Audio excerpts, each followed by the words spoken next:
Hey guys, mythology lovers out there, welcome to another video. I uploaded one a few days ago, but I had the urge to do another one right away. But this one's going to be a lot shorter than the usual. I'm only going to tell two stories in this one, but they're two of my all-time favorites, and I don't want to rush through them. And the theme with these two stories, and there are many stories like them, is adventures in Fairyland. When I say Fairyland, I know that sounds kind of weird. What does that mean, Fairyland? What is it, a place where you go and play all the time? And, I'm like, well, no, not really. It's basically, and this is very common in Celtic lands, Celtic mythology, is that it's believed that there was another world parallel to this one called the Other Worlds. Sometimes this is the land of the fairies, and it's called Fairyland or the fairy realm. And this is still popular in the Irish imagination. And there are many stories in which heroes wind up in this other world. And it's not just in Celtic mythology. There are stories all over the world where there's this other realm. It could be beneath the sea. It could be, in a lake, where you come across it sometimes by accident, sometimes on purpose. And sometimes time is very different there. The time doesn't go by the same way as it does in our world, and as you'll see in one of the stories, sometimes you go wind up in Fairyland by stepping into a fairy ring, the ring of mushrooms, which basically is the fungus is really under the ground, and what you see as a ring are the fruiting bodies, the mushrooms, producing spores to make new fungi. Okay, so let's get started. When I say fairies, fairy realm, I'm not talking about necessarily these little fairies with little gossamer wings, or in this case, butterfly wings. These fairies are regular-looking beings like humans, but they're a little different. Many of them have special powers. Sometimes they're immortal. They can still die, usually by violent means, which is why sometimes fairies have wars with other fairies. You hear of these different mounds in Ireland throughout history. The fairies of this mound fought with the fairies of this other mound. And what's the point of having a war if nobody dies? So yeah, so you have that too. So the first story I'm going to tell is from Celtic mythology. Now, I've had other videos on stories from Celtic myths and legends, and modern scholars divide Celtic mythology into four categories. That's not the way the ancient storytellers organized the stories. They organized it by theme: elopements, marriages, battles, things like that. But modern scholars, when this whole revival became popular of things Celtic, they noticed that there were certain ways of dividing. They're the stories of the gods, and these are called the mythological cycle, because usually when you use the term mythological, it has to do with gods usually. And it's also called the invasion cycle, which is basically because what happens is that it's believed before humans came to Ireland, there were a series of invasions, and one of the invasions was by the Tuatha De Danann, which is the tribe of the goddess Danu. These were believed to be gods, the gods of Ireland, which over time they went under the ground. And I think I told this in one of my other videos, where they went under the ground, gave way to the humans, and became the fairies of Ireland. And then there's another division, the Ulster cycle, which tells the story of King Conhor and his champion Cuchulainn. And I have a separate video on Cuchulainn. This story has to do with a third branch of this material. It's called the Fianna cycle. And this is stories of Finn and the Fianna. Now, Finn was the leader of this group of heroes known as Fianna, the Fianna.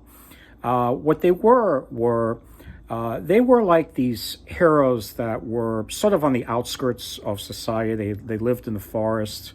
They kept the shores of Ireland safe from invaders.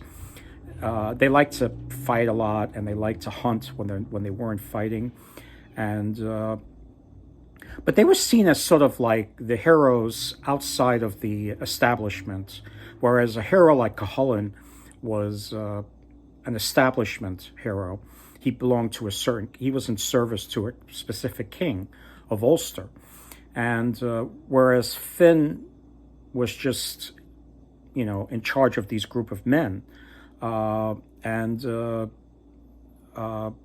what happens is that many times these heroes would become entangled in otherworldly adventures. They would find themselves in Fairyland, and sometimes, like by accident, it just happens. Like, for example, one night a group of them, Finn and a group of his Fianna, were hunting, and they were tired, and they went to their lodging, and the night got really windy and rainy and cold, and the door, and they were by the fire trying to warm themselves and get to sleep. And while they were sleeping, the door flung open, and there was this very ugly, old, haggard woman.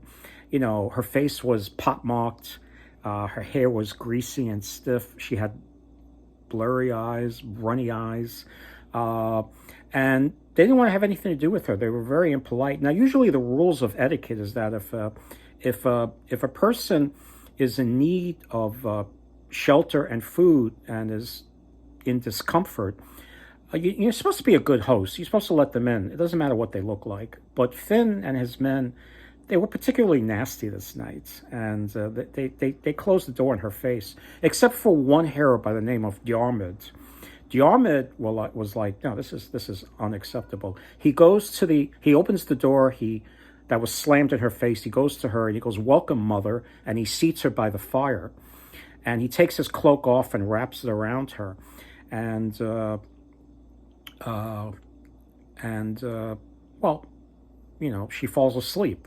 And in the morning, when she wakes up, the hag is gone, and instead there's this incredibly beautiful young woman. And Finn and the Fianna were like, "Who are you?" She goes, "I was the hag from last night, but only one of you treated me kindly, and that was Diarmuid." So she became Diarmuid's wife and lover. Well, of course, lover, his wife.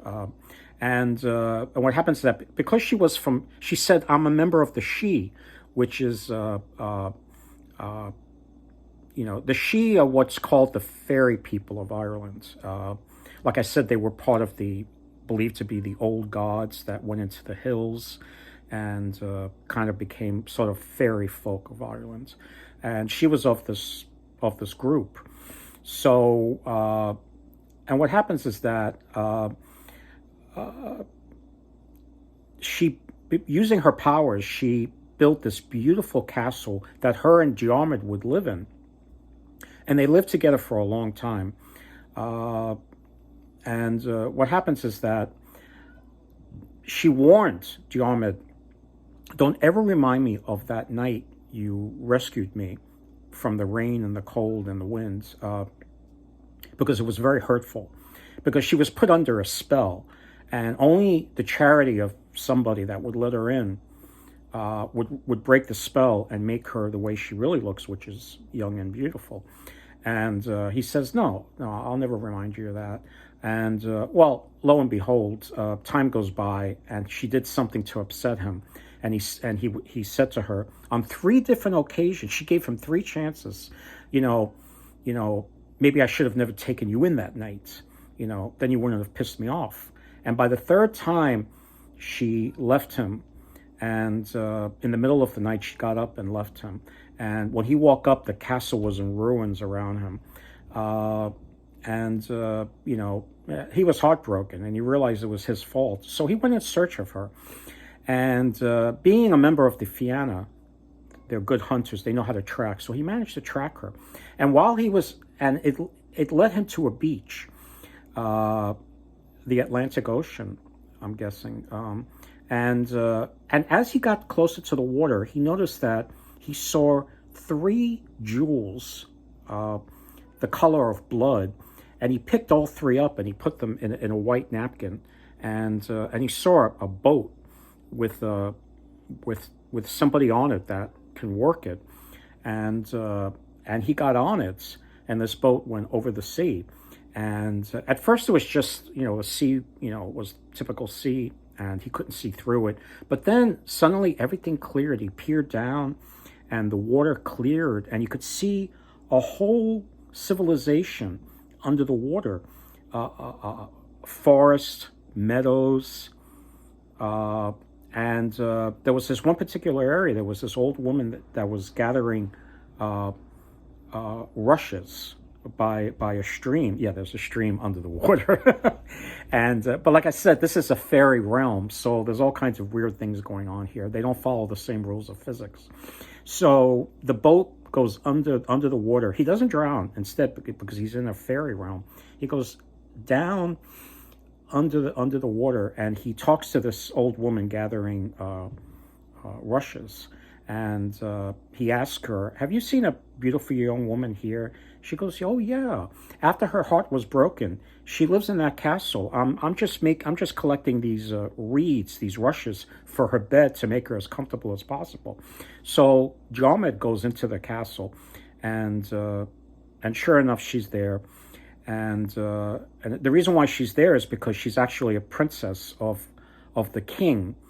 She's the daughter of king of the land of Underwave, and that's the magical fairy realm Diarmuid is now in.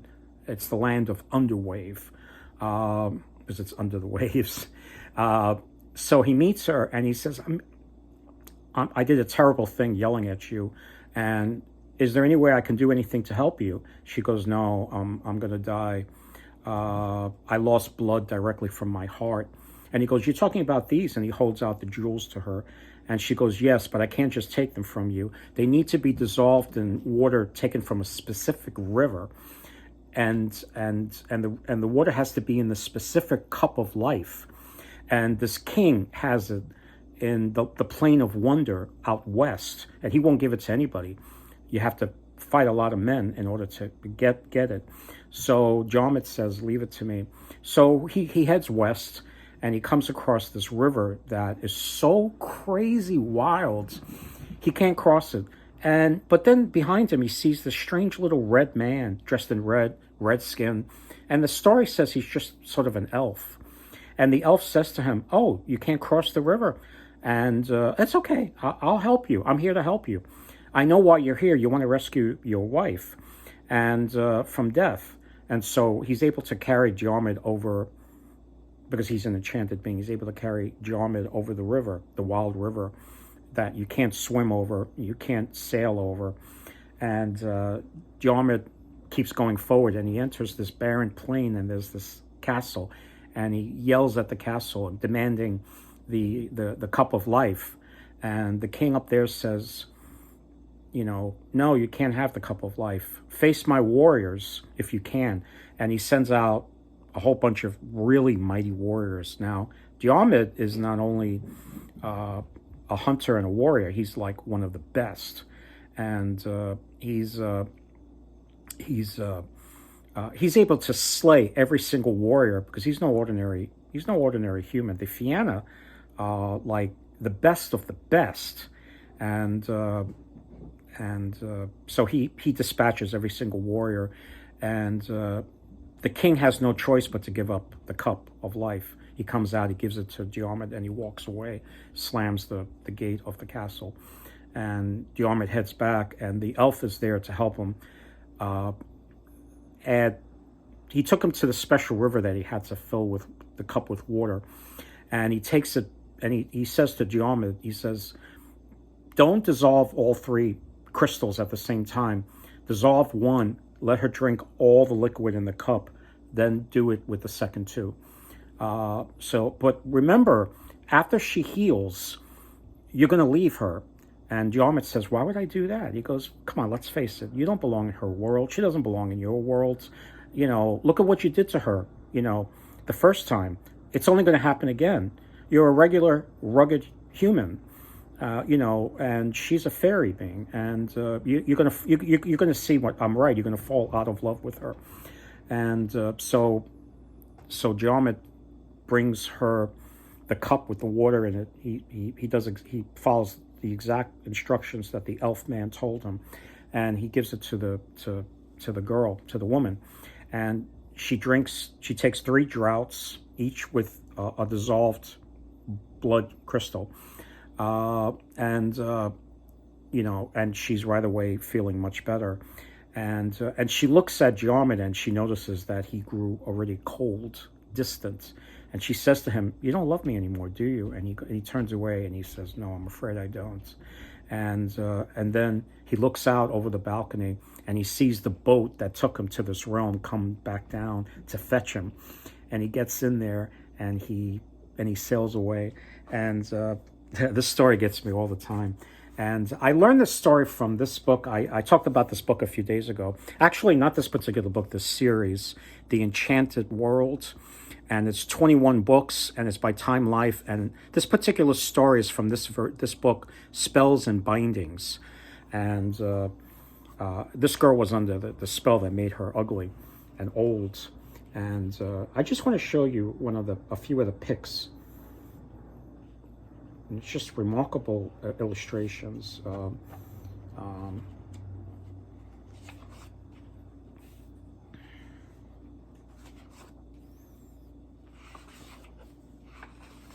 This is him sailing, on the sea above water, and he looks down and there's all this clearing, and he sees the old woman gathering rushes.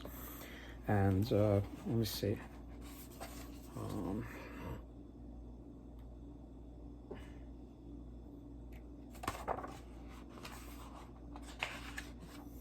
This is him after the battle, gathering the water, filling the cup of life with water. And there's the odd elf dude that was helping him. And before the elf says goodbye, by the way, Diarmuid asks him, "Who are you? Where are you from?" He goes, "I'm from the ends of the earth, and I'm helping you because I know you would do anything in your power to help other people." At least, maybe not in those exact words. And this last picture just kills me. He's sailing away, and the fairy woman is there looking at him sail away, never to see him again. And so, by the way, this version was probably taken from the version that's in this book by Lady Gregory called Gods and Fighting Men. This is, in one book, she combines 2 great areas of Celtic mythology, the mythological cycle and the story of the Fianna. So there's a version in here too, which is beautiful, but the version in Time Life books is so romantically and emotionally told. And like I said, I don't know how many versions there are out there, but like I said, this is probably the original because Lady Gregory put into English many Celtic myths and legends. So we have her to thank for the Celtic mythology literature in English. So Gods and Fighting Men by Lady Gregory.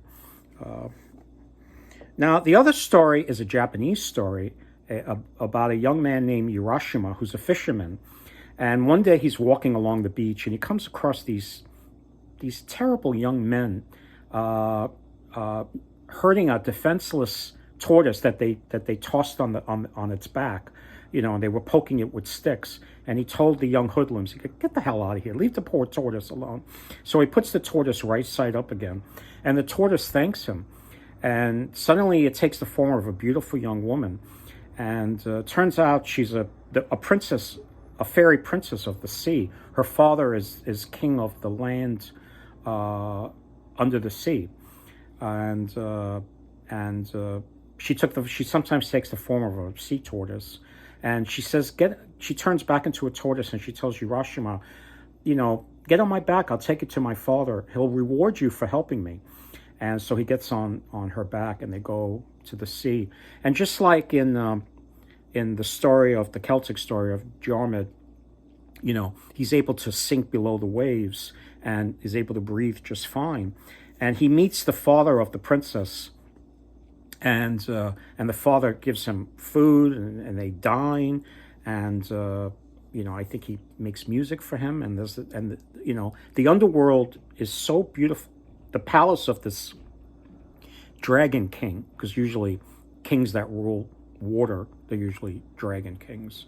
It's just so magnificent, down to the plates and the utensils and the palace and the surroundings. It's just magnificent.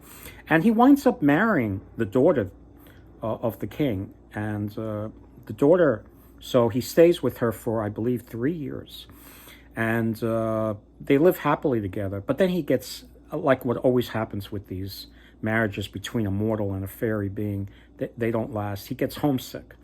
So his wife, the princess, was very upset and says to him, okay, but he makes her feel better when he says, I'm just going to go home to visit. I just want to see that my parents are cared for and taken care of. And, I'll be right back. And she gives him a little lacquer box with a silk string, a silk ribbon wrapped around it. She goes, under no circumstances do you open this. If you open this, you'll never see me again. So he agrees never to open it. So he rides on her back, and they get to the beach again. He gets off her back, and he notices things aren't quite the same. The land, the shape of the land is the same, but the village he's from is totally different. There's new buildings. He doesn't recognize anybody. And then he asks for people that he knew, namely his parents. And they tell him he came across a very old man. He goes, oh, you're talking about the mother and father of Urashima. They died 400 years ago. And so then Urashima realizes that, while he was away for just 3 years, it was 400 years that went by. Maybe out of desperation, out of heartache, maybe for answers, he winds up opening the lacquer box, and a wisp of smoke comes out, and suddenly he becomes 400 years old, and he dies pretty much on the spot. And dummy. But then again, the shock, you can't blame him too much. The shock really upset him of not only his parents being dead, but everybody he ever knew, gone. He was alone, and he should have gone back to the sea after that, realizing that his world was gone. But for whatever reason, he opened up the lacquer box, and he became 400 years old, and his body crumbled pretty much to dust right away. And one thing that's funny about this whole thing about breathing, living in fairy realms that are underwater, is you're in a fairy realm. So, like I said, the laws of physics are different. You could have rivers in fairylands under the sea. You could breathe under it, apparently. It doesn't matter that you're mortal. And this reminded me of a really great movie, which I saw when I was a teenager. Well, I was in college, so I was maybe 20, 21. One of my all-time favorite comedies of all time. I really recommend it. It's called Splash. And Tom Hanks, it's when he was so young in this movie, and he's got a fear of water. And but anyway, I don't want to give away too much. Let's just say that this whole thing about being able to live, he meets some mermaids in the movie, played by Daryl Hannah. And I'm not giving away too much by saying that. But let's just say that when he's with her, he can do things he none of us can normally do. And but if you see the movie, wait until after the credits. There's this really magnificent scene,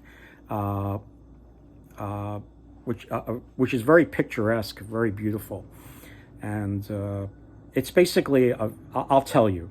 If you don't want to hear it, you could turn the video off now. But basically, it's the realm of where the mermaid lives, and it's so picturesque. I still remember leaving the theater and hearing oohs and ahs from people, and I turn around and look at the screen. What are people oohing and ahhing about? I'm ready to leave. The movie's over, But this was way before Marvel, where you're supposed to stay until after the credits, because there's always crap to see after the credits. But apparently they did that many years ago in the 80s also, where it's always good to wait until after the credits. And And I saw this vision, which is still stuck to me to this day, of this beautiful fairy realm. Yeah. So anyway, so I hope you enjoyed this video. And until next time, take care.